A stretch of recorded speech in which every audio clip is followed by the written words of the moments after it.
अस्सलाम वालेकुम। आज हम देखेंगे लेसन नंबर 92 लैखून नेतृत्व सबक नंबर 92। आज का लेसन जो है ये भी बेसिकली प्रपोजिशन के ऊपर है। ये दो वर्ड्स हैं हुस एलर थिल, कि हमने हुस जो है वो किस कंडीशन में यूज़ करना है और थिल जो है ये किस कंडीशन में यूज़ करना है। हुस का बेसिकली मतलब होता है एट और जो थिल है उसका मतलब है टू। ठीक है, तो सबसे पहले हम देख लेते हैं कि हुस हमने कब कब यूज़ करना है।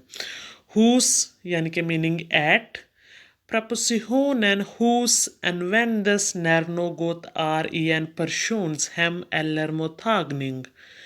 The preposition at is used when something is in a person's home or reception.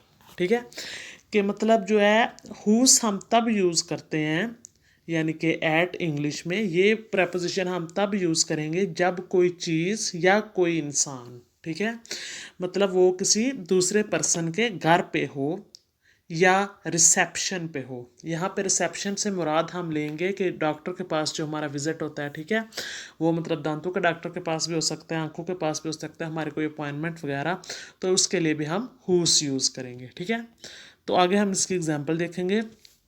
Example, jag är hos Erik। jag är hos Erik। अब ये हम यानी कि मैं एरिक के घर पे हूँ, इसका बेसिकली मतलब ये है कि मैं एरिक के घर पे हूँ। ठीक है, आई एम विद या एट एरिक। ठीक है, मैं एरिक के साथ हूँ या मैं एरिक के घर पे हूँ। pojken är hemma hos en kompis। ये भी हम है, यानी बच्चे लड़का जो है वो अपने दोस्त के घर पे है। ठीक है, तो उसके बाद है the boy is at a friends house, कि लड़का जो है वो अपने दोस्त के घर पे है। बार्नन आर हुस ग्रैनन, ये भी हम। ठीक है, द चिल्ड्रन आर विद और एट द नेबर, के बच्चे जो हैं वो हमसायों के घर पे हैं। ठीक है, तो अब ये सारे जो है मतलब ये घर से रिलेटेड, जैसे कि मैंने पीछे बताया कि वो जो है कोई इंसान भी हो सकता है या कोई चीज़ भी हो सकती है, तो इन सब के साथ हम हुस यूज़ करेंगे। ये है जैसे सिकलेन आर हुस पात्रिक। अब ये जो साइकिल है ये एक चीज़ है, ठीक है, तो मतलब ये भी किसी के घर पे है, इसलिए यहाँ पे भी हम हुस यूज़ करेंगे। द बाइक या इज़ विद और एट पात्रिक, जो बाइक या साइकिल है वो पात्रिक के घर पे है या उसके साथ है या उसके पास है। jag är hos tandläkaren, ये मोथागनिंग में आ गया कि मैं जो I am at the dentist, के मैं डेंटिस्ट के पास हूँ। ठीक है, Eva testar nya glasögon, hon är hos optikern। ये भी मुतागनिंग में आ गया कि एवा जो है वो Eva test new glasses, she is at the optician, कि मतलब इसमें जो है ये आप दोनों देख सकते हैं कि ये दोनों बेसिकली मुतागनिंग में आ जाते हैं, कि जो है डॉक्टर के पास हमारा जो विज़िट होता है उसको भी हम हुस जो है वो मतलब लिखेंगे, या कोई जो है मतलब हमारी चीज़ किसी के घर पे हो या हम खुद किसी के घर पे हों, तो उसको जब हमने सेंटेंस में जो है वो लिखना है तो वहाँ पे हम हुस लिखेंगे। उसके बाद दूसरा है थिल। थिल mean to. Prepositionen till användes när något är i rörelse mot något annat. The preposition to is used when something is in motion towards something else. ये जो preposition to या थिल जो है हम तब यूज़ करते हैं जब जो है वो when something is in motion, जब कोई चीज़ मोशन में होती है towards something else, किसी दूसरी चीज़ के लिए। ठीक है, मतलब अब वो कोई इंसान किसी चीज़ के लिए भी मतलब मोशन में हो सकता है। ठीक है, जैसे एग्जांपल है याग गोअर थिल बैंकन, I am going to the bank, मैं बैंक जा रही हूँ। अब इसमें याग जो है ये समथिंग इज इन मोशन। ठीक है, मैं जो है मोशन में, क्योंकि याग गोअर मैं जा रही हूँ।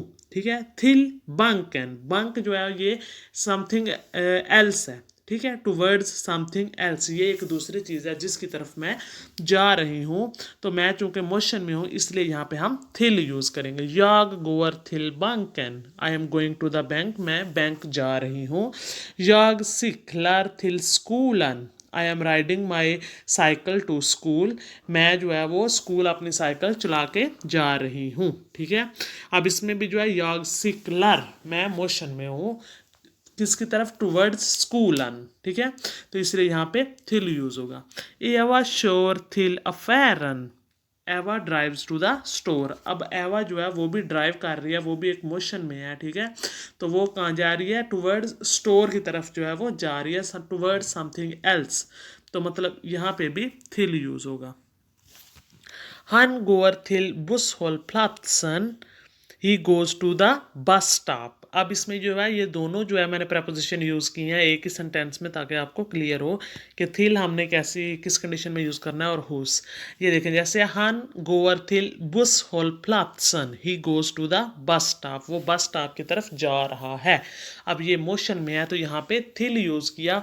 उसके बाद है हन हार थीद होस tandläkaren om 25 minuter och ska åka buss dit. He has an appointment with or at the dentist in 25 minutes and will take a bus there. ठीक है, कि उसकी जो है वो 25 मिनट में जो है वो एक डेंटिस्ट के साथ अपॉइंटमेंट है, तो इसलिए जो है वो उसने बस ली। अब इसमें ये देखें दोनों चीज़ें आ गई हैं, थिल भी और हुस भी। थिल जो हो गया का मतलब वो बस स्टॉप की तरफ जा रहा था, वो मोशन में था, और उसकी जो अपॉइंटमेंट डॉक्टर के साथ थी, इसलिए वहाँ पे हन हार थीद हुस थन लेकरन, ठीक है। तो ये बस आज के लिए इतना ही था, इतने। Thanks for watching the video. Please don't forget to like share comment and subscribe for more. Thank you so much. अल्लाह हाफिज़।